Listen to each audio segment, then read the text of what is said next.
Ito si Santa Maria Magdalena, pag-aari ng pamilya Calamena Regalado.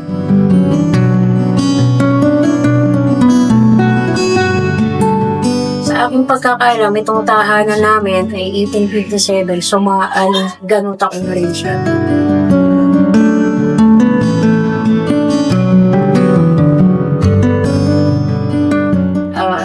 Yung sanlainas mo kami kasi ito ay sa pangangalaga ng nanay ng lola namin. So ang talaga may-ari nito ay si Cayetana Salem Palamena. Tapos ang naging anak niya ay dalawa.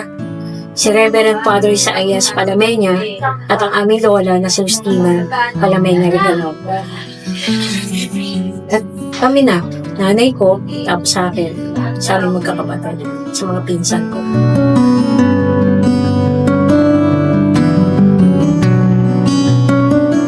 Sa aking pagkakaalala, grade 2 pa ako nung lumipat kami dito sa bahay na to dahil nandun kami dati sa Barangay Banyo. Nandap na namin ang panahon ng tinatawag natin na Lenten season.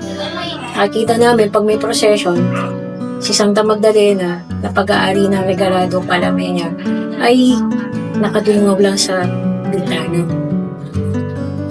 So, nung nandito na kami ni nanay, kami lang nun, naalala ko na early 80s, nilabas namin siya na hindi namin alam kung saan ang galing o paano namin siya nailabas.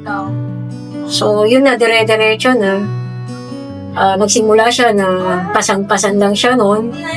Tapos, mga early 90s, ayun na, nagpagawa namin ng karo, naibili ng generator, at lahat ng pangangailangan niya, pag panahon ng tinatawag natin Semana Santa, ay naibibigay naman natin at pagkakataon.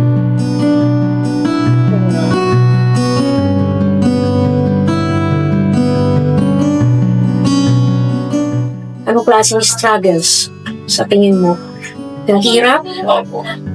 Hirap na 3 araw na maghahanda ka, na wala ka ng mga ibang pagkukunan o tumutulong.